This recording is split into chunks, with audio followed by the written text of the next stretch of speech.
Here are the nominees for Outstanding Comedy Series. Emmy-nominated actress Yvette Nicole Brown and TV Academy Chair Frank Sherma this morning revealing the nominees for the 2023 Emmy Awards.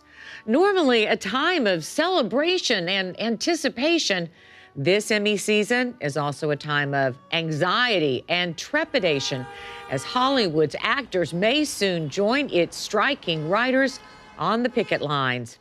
Entertainment reporter Michael Ordona joins us to highlight some of those honored with noms and to talk about whether Hollywood strikes and strife will impact the ceremony. Great to see you, Michael. It's great to see you, Lisa. I do wish there weren't a black cloud hanging over the noms. Oh, it's so true. But listen, this work is worth celebrating anyway. Who is the big winner today? Well, it's got to be HBO. HBO had 127 nominations or something like that. It had the top 3 nominated shows, Succession with 27, and I think Last of Us had 24, and White Lotus had 23. Those 3 shows utterly dominate the drama acting noms. It's HBO's year from the looks of it. If we're good, we're good. Okay. Tell us about some of the other streamers and other shows that are crowd favorites or rarely seen, but deserved an honorific. Well, Ted Lasso of Apple TV Plus is way up there. I think it had 21. And of course, has won in each of its previous seasons as comedy series. Whether it can repeat this year with very, very strong competition remains to be seen. Great job. Amazon Prime had Marvelous Mrs. Maisel. They didn't see you for what you are, a goddamn star. And Daisy Jones and the Six. Your first single, and it hits #1. Hulu had a few, starting with The Bear, which is favored to win in some big categories. That's being, what, confident? cocky. Crazy. Netflix, of course, had many. Probably the most prominent Netflix show this year would be Beef.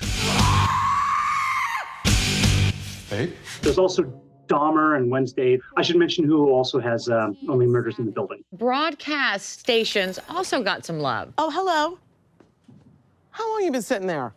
I'm standing and a long time. Well, yeah, I would call Abbott Elementary the favorite to win in comedy if it doesn't go to perhaps The Bear or Ted Lasso repeating.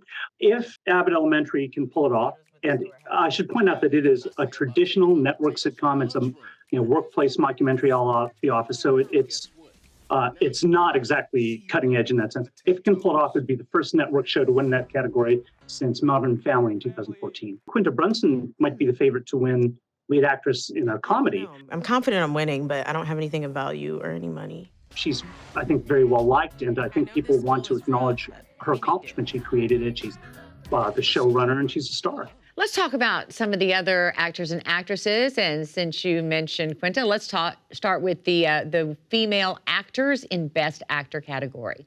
Christina Applegate, previous winner, and she's wonderful in the role, was diagnosed some time ago with multiple sclerosis.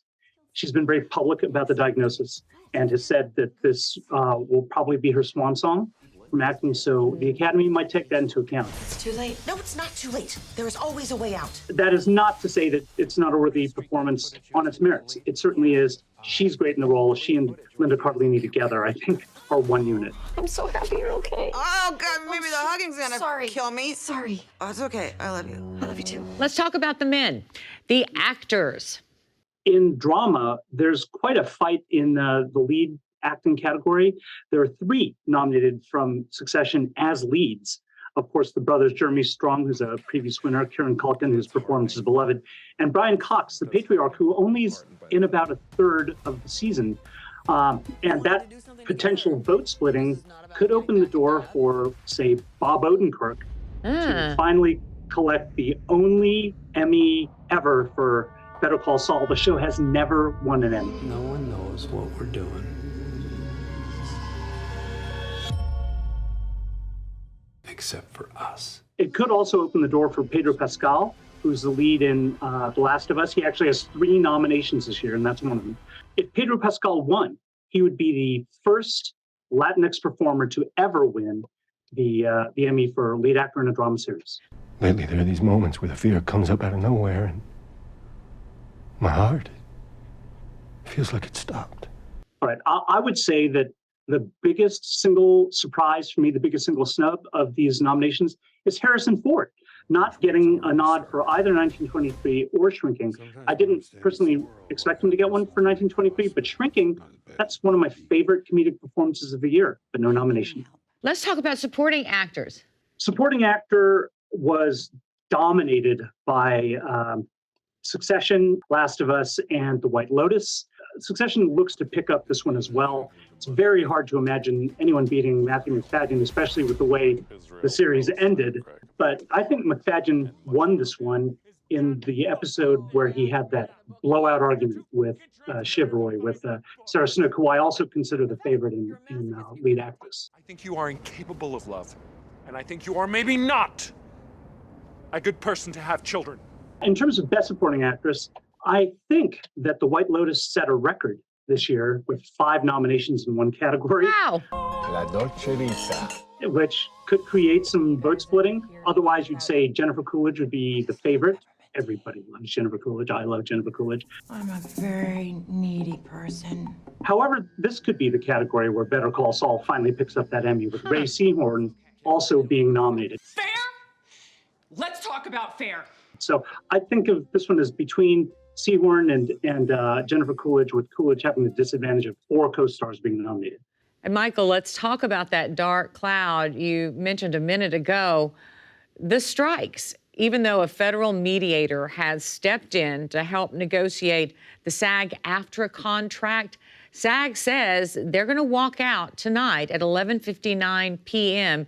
with or without an agreement. If they walk and join the writers and both of those strikes continue for any period of time, how will it impact the ceremony? My colleague Stephen Battaglia reported today that people familiar with discussions within Fox have said that if either union is still striking by the end of this month, that they would push the ceremony until January. It's totally understandable that the Emmys would be severely impacted by strikes, because this isn't like a critics group putting on a show where we say, hey, we love those shows. These are the people who made the shows. These are the writers themselves. These are the actors themselves. So it's very hard to see the Academy going forward with something that so severely impacts such a large portion of its membership. We have to talk about the strikes in this context right now, but the importance of this award ceremony utterly pales beside the real problems these folks are coming up against. I mean, if they strike for much longer, they're going to miss house payments. You know, will they be able to pay rent? You know, there's a very serious human toll on these folks who are holding out for something that they believe is right. Michael Ordona covers entertainment for the LA Times. Michael, thank you. Oh, thank you, Lisa.